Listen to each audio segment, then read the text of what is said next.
Welcome to Point Blank. I'm Adolphus Pruitt, and Reverend Daryl Gray is en route, ladies and gentlemen. He's en route. You know, today we got a special show. I think it's one of our better shows. When you hear the letters SAC, if you're a football fan or a basketball fan or soccer or anything like that, you think about collegiate sports.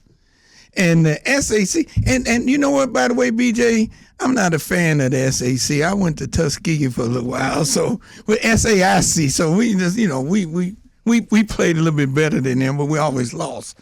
But when we hear the term SAC, is normally affiliated with three other letters, FBI, Special Agent in Charge of the FBI, the Federal Bureau of Investigation. Of course, we have a St. Louis office, and we've had that's a Special Agent in Charge of that office for many times, and I think we've had the last two on this show, at least. And today we have the pleasure of having the newest, best, and greatest SAC in the whole department of the FBI got transferred here to St. Louis. And by the way, ladies and gentlemen, she is a bright, intelligent, beautiful, very, very skillful African-American lady from, I won't say originally, let's just say the state of Alabama, but she's been somewhere everywhere. Ladies and gentlemen, let me introduce you to Special Agent in Charge, Miss Ashley Johnson. Ashley, welcome to the show. Thank you, and thank you for that introduction. Oh, I appreciate it. I have been dying to ask you this question. I've been thinking about it since we talked about getting you on the show, because I think, so we have people, when they hear the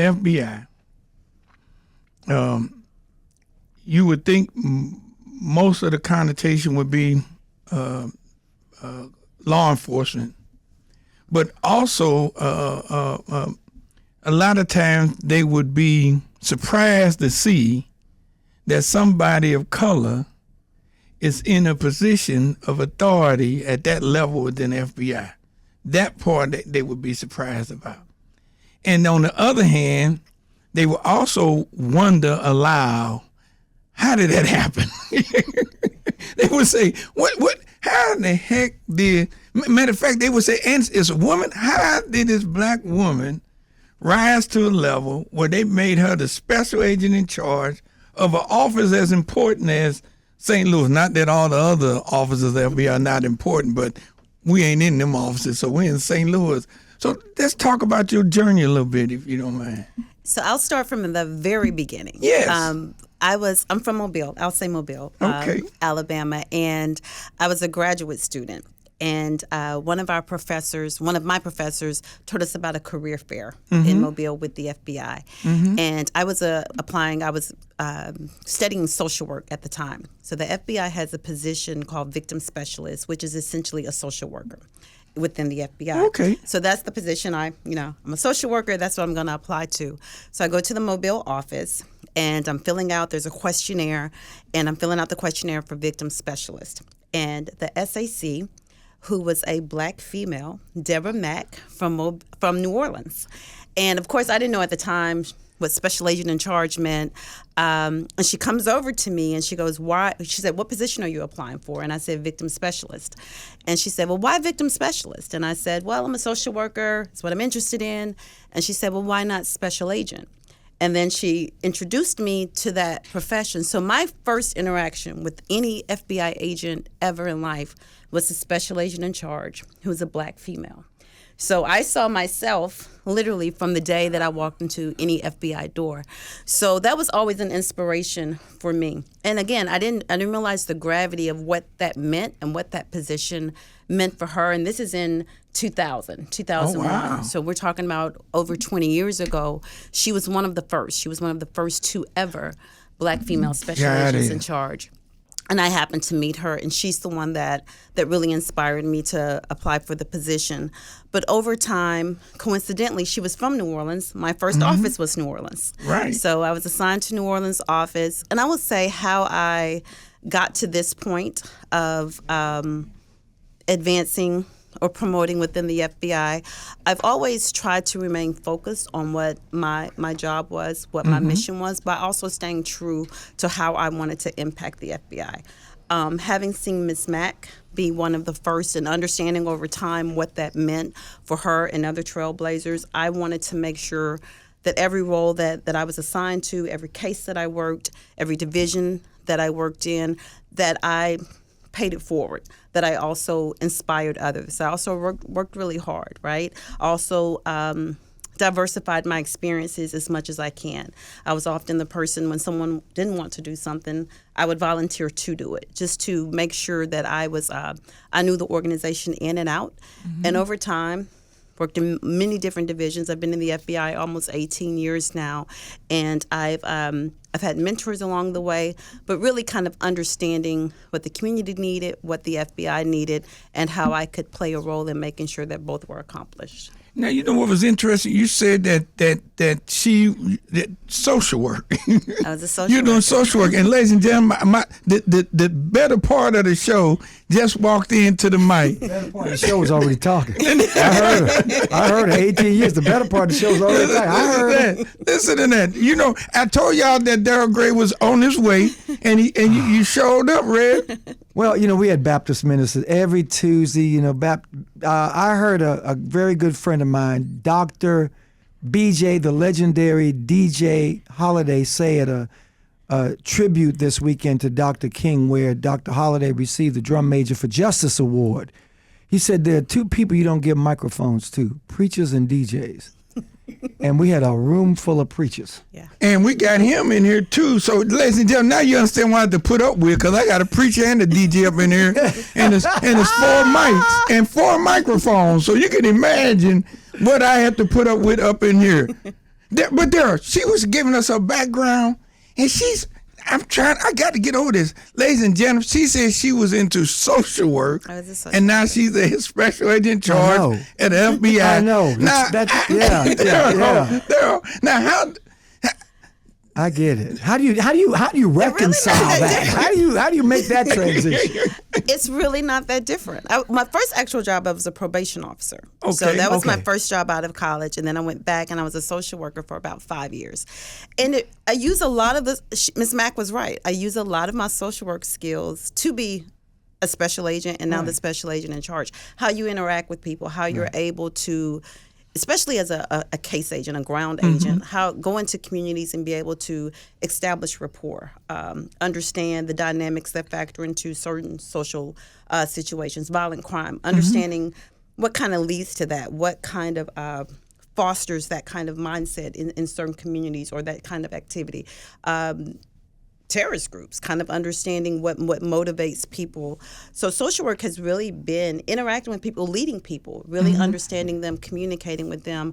I all credit to those times of being a social worker. I did child abuse investigations for a while, and I worked on a psych floor. So maybe that is probably one of them. I think it's interesting. But as Adolphus said, I mean, for us, we're very visual people, and so I mean we think about FBI. It goes back to, Hoover. It goes back to G-Man. It goes back to the Untouchables. Those are all of our images of FBI. Our images are not you. I mean, and then in addition to that, like you said, the social work, the probation officer part, I because it's still in the judicial system. It's in the criminal justice system. So I can see that. But, did you At what point, did you say? Because I mean, I asked Adolphus, at what point did you want to be the president of the NAACP? At what point in your life did you say, this is what I want to do? I want to be an FBI agent, and why? It was really the inspiration of Miss Mack, right? And Okay. again, seeing her because she looked a lot like me. I mean, Miss Mack was FBI agent? She was the special agent in charge. Yeah, of, we got a little start ahead of you. I heard about Miss Mack as I was coming in. Miss Freddie Mac, all dressed in Her name was- Oh, I'm sorry. We're going to take a quick break. Yeah, on that, we're going to take a break, We're going right? to take a quick break.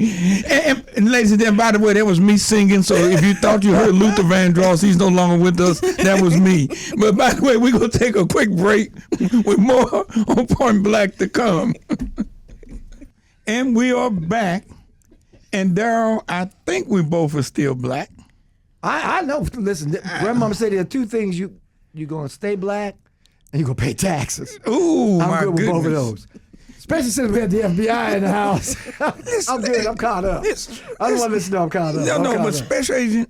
Here's my question, because it was you, and I think it's based on your background. Be great just to talk about this a little bit, because I remember when I went to D.C. and we went to the headquarters and museum and other stuff, and it was I think people would be amazed that no matter what you do as a profession, that in more than one ways there's some aspect of the FBI that utilizes. If you're a chemist, they use chemists. If you're a engineer, you use engineers. It just surprised me that all these different, and then when you think about it, if you're going to conduct investigations and stuff, you have to have somebody who has some expertise in all of those areas. So just to say just a little bit, that can you at least let the audience know that there are, no matter what they major in or what they're doing, that there really are opportunities for them to work at the FBI? Definitely. And special agent is just one position of well over 200. Sure. So when you talk about chemists, we have a lab, of course. You have engineers, you have IT specialists. There was a young lady in my class, she was a math teacher. And you think about, it's not so much the job itself, but the skill set that's required to perform that job.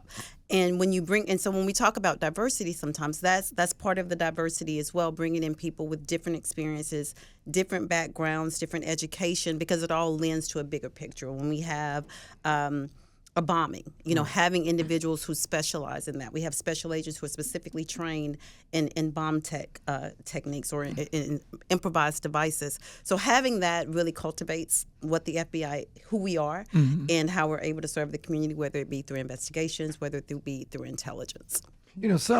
For us, and we had a great relationship with Jay, the former Greenberg, the former special agent in charge. Great relationship. And one of the things that he stressed was community relations. He wanted to make sure that people, that the idea that we have of the FBI and for good or for bad, the Hoover days, and particularly those of us who are activists. The Hoover days left a very bad taste between black community, brown community, and the FBI. And one of the things that Jay kept saying, we're not that FBI.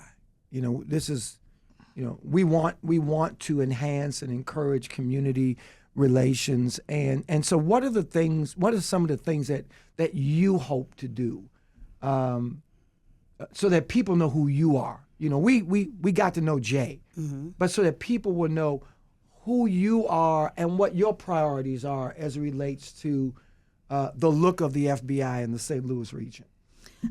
The reality is, I can't do my job, other agents, whether it's St. Louis or Los Angeles, without the community. If you think about when a crime happens, an event happens, it's the community. Those are your witnesses, usually, right?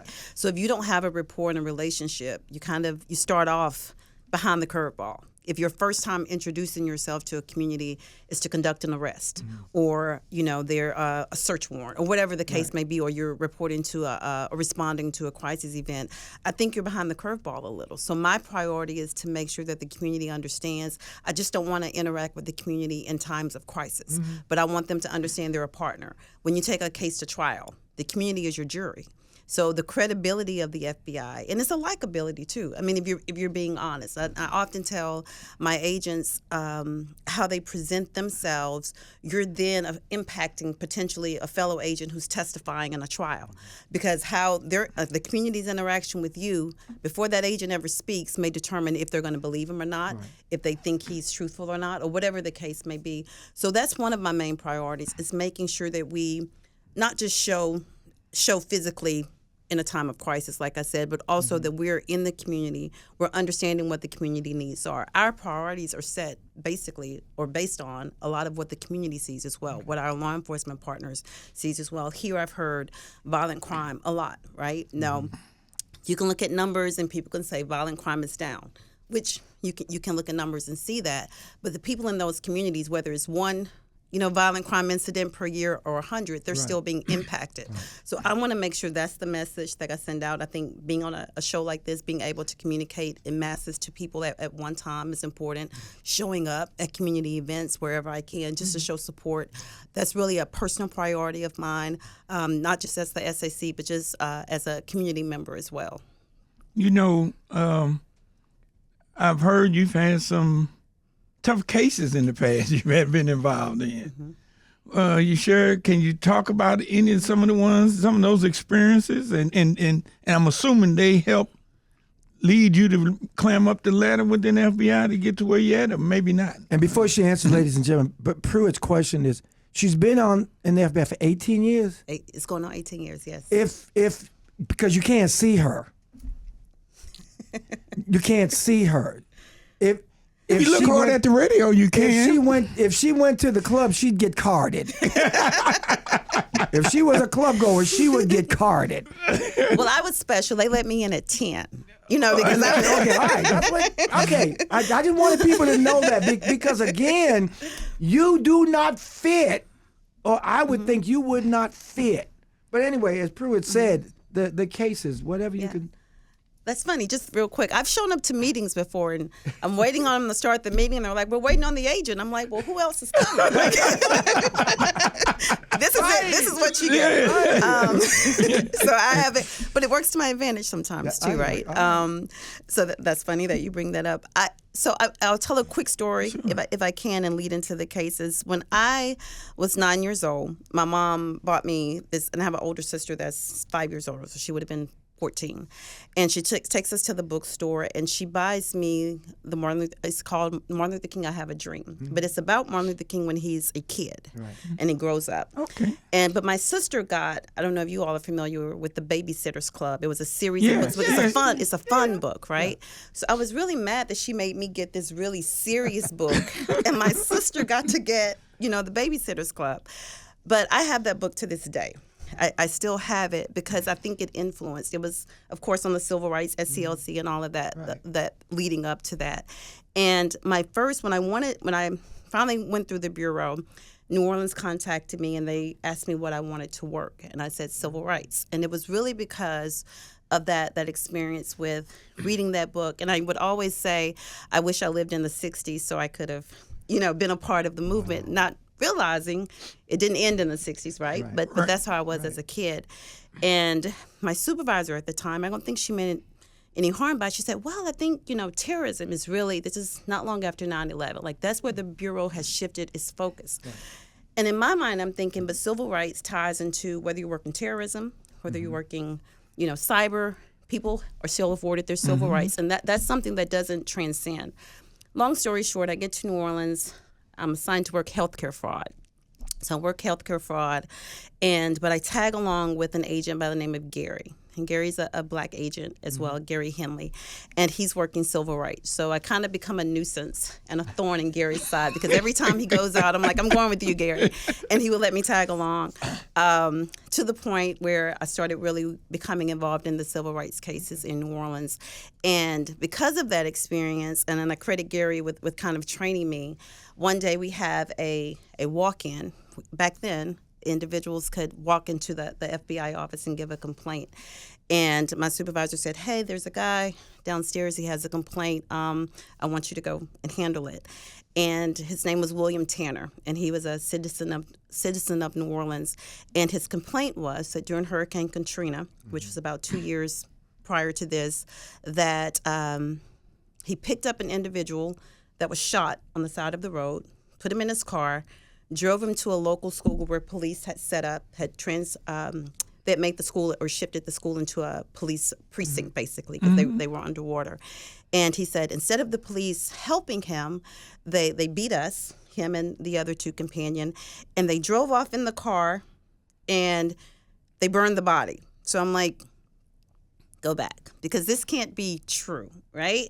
So I'm thinking, okay, this can't be a legitimate story. Right. So I said, walk me through this. I said, so you pick up someone on the side of the road, you drive them to the police station / school. The police then drive off in the car with the guy in it, and then you later find your car burned. And he goes, yes, ma'am. Lo and behold, it happened exactly the way that he said it.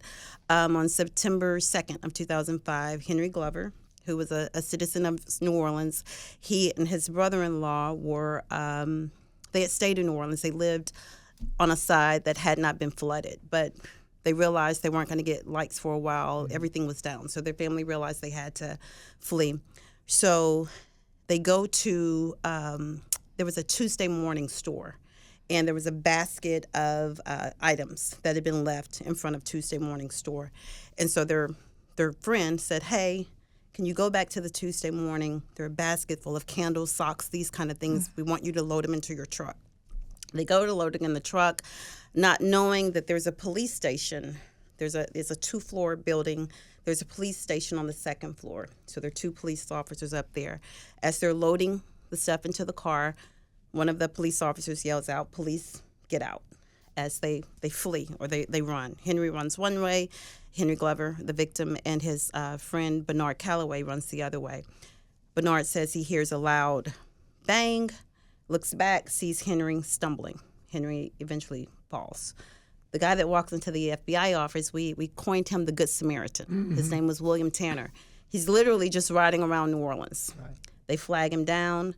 He puts Mr. Glover in the back seat along with Mr. Glover's brother and Bernard Calloway, and he remembers seeing the police at the school.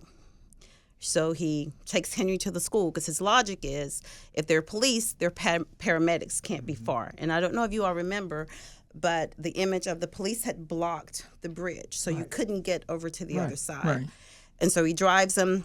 The police pull the 3 men out of the car. Henry remains in the back seat.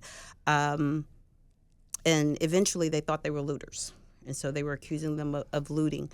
And eventually one of the officers gets into the car, and he drives Henry across the levee, and he sets the car on fire. So that was a case that happened about 2 years after. But I think that your question of if it helped my career, I don't know if it, I don't want to credit it with necessarily getting me promoted, but it brought purpose as to why I knew that I was there at the right time, if it makes sense. I still get, to reflect back on the case, having to speak to his family, show his mother pictures of her son's charred body. Oh, wow. Going through a trial with that. They were convicted. 2 of them were convicted, the shooter, but he was later overturned. So the shooter spent about 2 years in prison, then his sentence was overturned. The officer who set his body on fire, he served about 17 years. So he recently got out of prison. Well, about 15 years of the 17-year sentence. I think it's a great story. And I think that the story segues into, to my next question. And I know that you cannot be political, so I have no expectation on that. But the separation, Department of Justice and politics. What you just said was police can police. That it can happen, and it does. The FBI is law enforcement. You investigated a situation that involved law enforcement. And the perpetrators, who just happened to be police, they got caught. Too often, folk are jaded. People of color, communities of color, we're jaded when it comes to police. We need to hear the kind of story that you just told. It's important. But as we move forward, and you know me, Jay had to deal with it. Jay was sitting over there. Jay had to deal with, he was a little bit closer. The concern, the fear, how separate can the FBI and the DOJ be? Your policies, how you do things. People want to know. People want to know the separation between law enforcement and politics moving forward. Is it something that you have thought about? Is it something that you felt, I'm in St. Louis. This is the home of Michael Brown, the late Michael Brown. This is where civil rights re-erupted in this country. There's an expectation. And we got a new president, regardless of what you may think about the person or not. But in this country, white Christian nationalism, white supremacy, the Proud Boys, all of that stuff is happening. And I know this is a long preamble, and it is. Right definition. How can we convince our listeners that we're in good hands with this FBI? Be it here in this region, or you've been there 18 years, convince us that, and that may be too much. I may be asking too much, but it's what I do. I'm the progressive on the show, and he's not. Absolutely not. When you say convince, the only thing I can do is be authentic in that. That 9-year-old is the plus now, right? The 40 plus, right? You don't have to tell us. That person has not left because I'm now a special agent in charge. What drove me then to I'm a middle child too, so let's say that. So fairness, right? Maybe that's why I was drawn to that as well. But I believe my mission is clear. There's no ambiguity in what my responsibility is. There's no pledge to a situation or a circumstance. And that's how I lead. I have a very clear expectation, and I try to make that. I'm lighthearted in a lot of ways, but there's some things that throughout my career, in just personal and professional, I'm very clear in what I stand for, how I expect people to be treated, how I'm going to treat them, what we're going to investigate. It wasn't, I'll be honest with you, as a new agent, I was still on probation when I worked that case that I just described to you. So that's stressful, right? Because they could have at any point been like, okay, you're out of here, you're on probation. Right. It wasn't easy to work. It wasn't a popular thing to, for a young agent to be investigating police captains in New Orleans. Right. So, and maybe things happen in an order. And so maybe having that experience early on and understanding what came with that, the good and the bad. The good being bringing justice to that family. The bad being sometimes feeling maybe kind of, on the outskirts of understanding, because you're still new. I'm still new learning a job, and it's in the press, and it's become, a bigger than life kind of thing. But I think that experience taught me that even in the face of that, even being on probation and a new agent, it taught me that I was true to who I was. And now that I'm in a position where I can now look at the cases that are brought to us, look at the situations and make decisions, the only thing I can bring confidence, hopefully, or convince, is that I am not going to sway. Where we have, where there's a federal nexus, where we have authority to investigate, we will investigate. Well, Thank you for that answer. You know, one of the unique things about the story you told is that I thought it was interesting. I almost interrupted you and said, let's repeat that because I think folk need to hear it. You had mentioned that you had got the book, and that as reading it and understanding what was going on through the civil rights era, you said, boy, I wish I was back in that area where I can do something about it. And you realize that the civil rights era of the 60s hasn't went away. And you said that it's still here.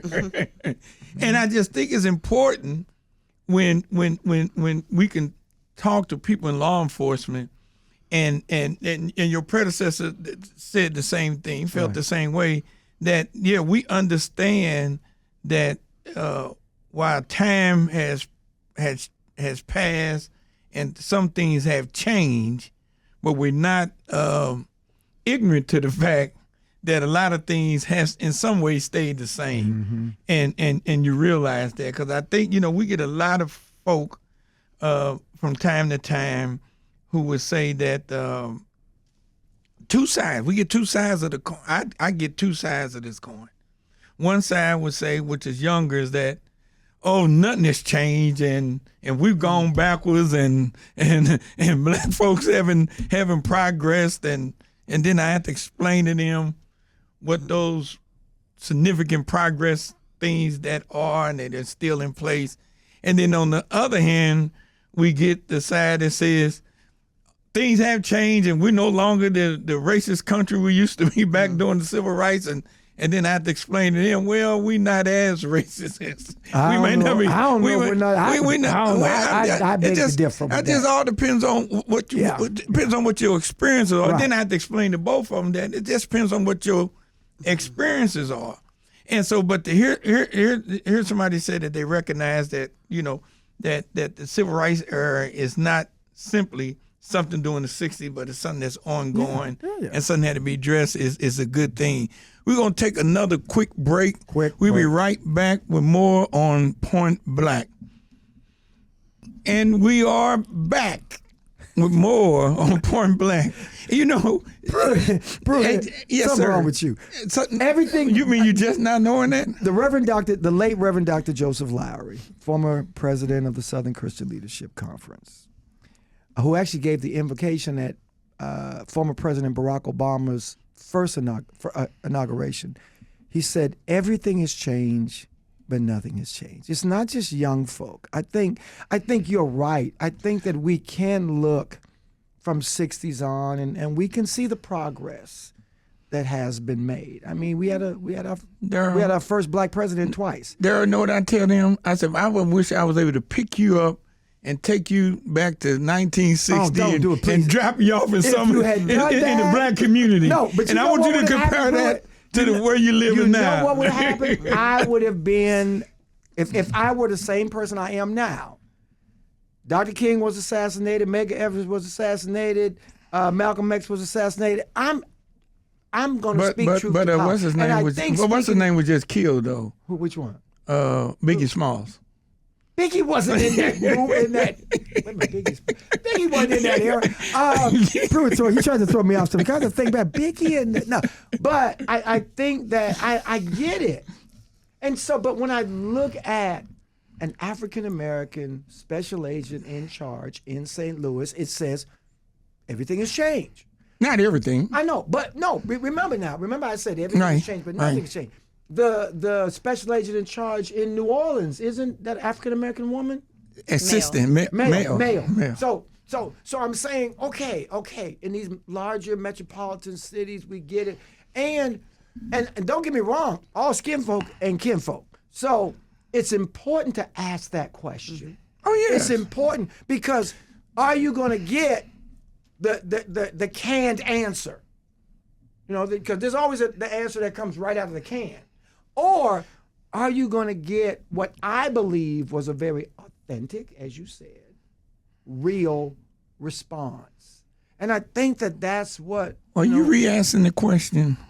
No, I was Okay, I didn't want to make sure. I was making a statement. I was making a statement. She got the right answer. I mean, I agree. We weren't questioning the answer. I just want to make sure. But you know, we do I commentary. We wasn't do question- commentary too. We don't just I ask wasn't questions. questioning the answer. Yeah. I just saying I wasn't. I think it's. I mean, I do think it's important. You know, everything has changed, but nothing has changed, and that's why your question, Pruitt, I think, is important because we are. I remember the '60s. I mean, I'm older than everybody in the room. I remember the '60s. I remember segregated schools. I remember white only. My daddy, worked for Dr. King, so I remember that. But now I'm seeing But you history would, repeating but you would itself say, in some way. But I know you would say that the '60s was different from the '50s, and the '50s was different from the '40s. Yeah, but I mean, there's a progressive. But let me ask you this question. I mean, NAACP president. You've gotten the death threats. You've gotten the threats Yes. as the NAACP Yes. president. So what's changed? And so, wait a minute, and so have schools. Right. So, but that's my. but they're in. Then that's my point. Yeah, no, my I point got you. is, everything has changed, but nothing has changed because we still have. And I don't believe that racism is any less in 2025 than it was in 1965. I think it is manifested differently. Okay. I think, yeah. With Daryl, we're gonna get back to Ashley. I agree with you. Let's just say we agree. Well, I mean, we do commentary. Because you too. I mean, I know because you progressive. Yeah, but we do. And that's that progressive spin. But that's that progressive spin. We do commentary too. Yeah, we do. I know we have fun. We don't just ask questions. Yeah. We also give our opinions. And women, and more than anything, we're friends. And I really wanted to say, I really wanted to say that because nowadays folks need to understand that we're friends. I want to make sure folks You're not going understand to get that. invited to some places saying that. Daryl, if you can't get in, don't invite me. If you can't get in, don't invite me. That's my position. Thank you, If you can't get in, don't invite me. I appreciate that. But if you do invite me, no one don't tell me. internal stuff. No. We having some fun. But no. But especially, here's the question. As a black female coming up through the ranks, I don't know what you can talk about, but were there experiences where you felt that there was a glass ceiling for you, not only as an African American but as a female? Are there areas? How many times you bumped the ceiling? I just bumped it when I got to say. It's some cracks. It's some cracks. But as I said, there were a number of, if we're talking about just females, black. Yes. Let's just go back to females. Right? Okay, female. The FBI was formed or became an institution in 1908. Mm-hmm. The first 2 women entered in 1972. Oh Lord! Right? So that's when my sister was born. Right. So in a framework of someone I grew up with, that's when the first set of women entered the FBI. Wow. And there were 2 As of them. agents. As special agents. Okay. There was a letter that there was a woman that applied, and Hoover wrote to her a letter, and it's a public letter. Mm-hmm. Anyone can see it. And he said he could not let her be a special agent because women were not qualified to be special agents. So I think the glass ceiling broke, with those 2. Gotcha. One was a nun. She was a former nun and a Marine. So you had a Marine and a nun who were the first 2 women in the FBI. So when you think about that, during that time, coming into the FBI, being the only women, hearing their story, the ceiling's cracking. Then, as time progresses, you have your first Black female come on, then your first Asian American female come on, then you have, your first overseas agent, so you see over time, and it wasn't a large group at once, but over time you started to see, as they say, the ceiling started to crack. So understand, for me, as you all have kind of talked about, I'm one that always wants to understand the history, because I know that I'm not here just because I'm Ashley Johnson and I worked a case and they were like, oh, she should be SAC. I'm not. Right. I understand that it was on the shoulders of a lot of people who maybe they would have been excellent SACs, but maybe they they just reached, this level, and then the next person that level. I go back to Miss Mack. I think her being an SAC, she didn't know me from Adam. She just saw me. She came over to me, and she inspired me. Mm-hmm. And she didn't know for years. It wasn't until years later that I shared with her, the impact of what she said to me that day.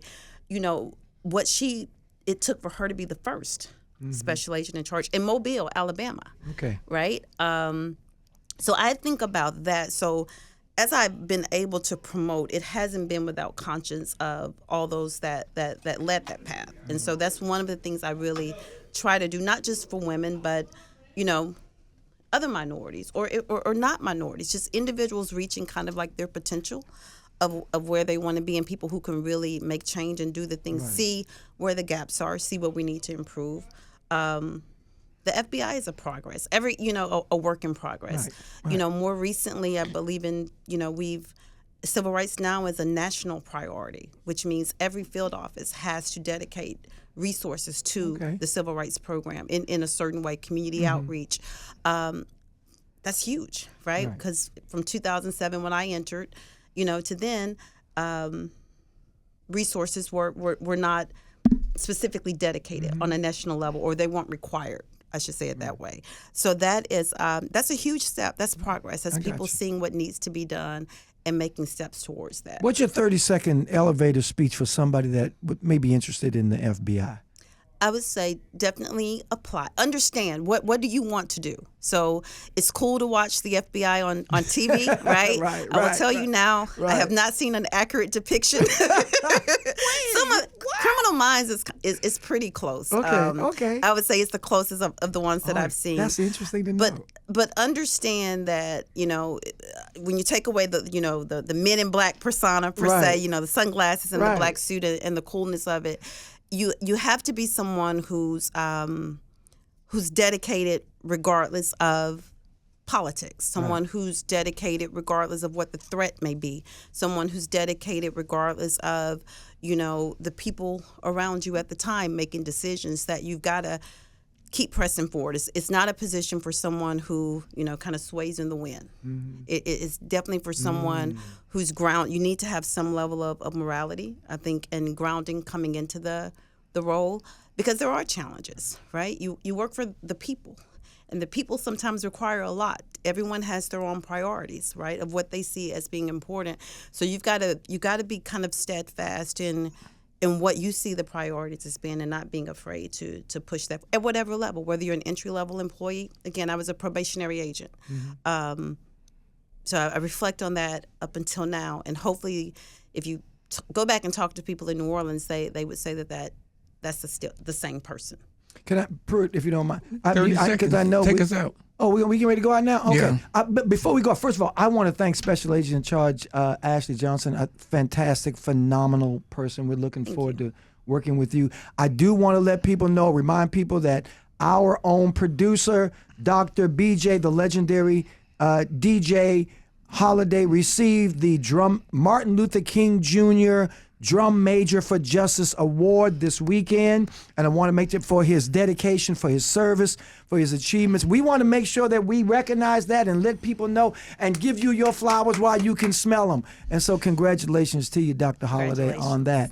And ladies and gentlemen, keep on listening to Point Black.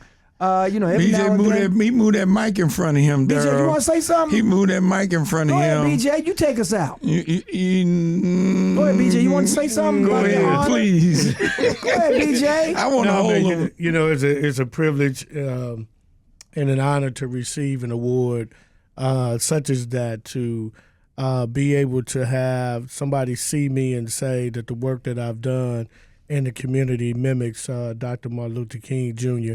I hold that to my heart, and I said that on Sunday as a child.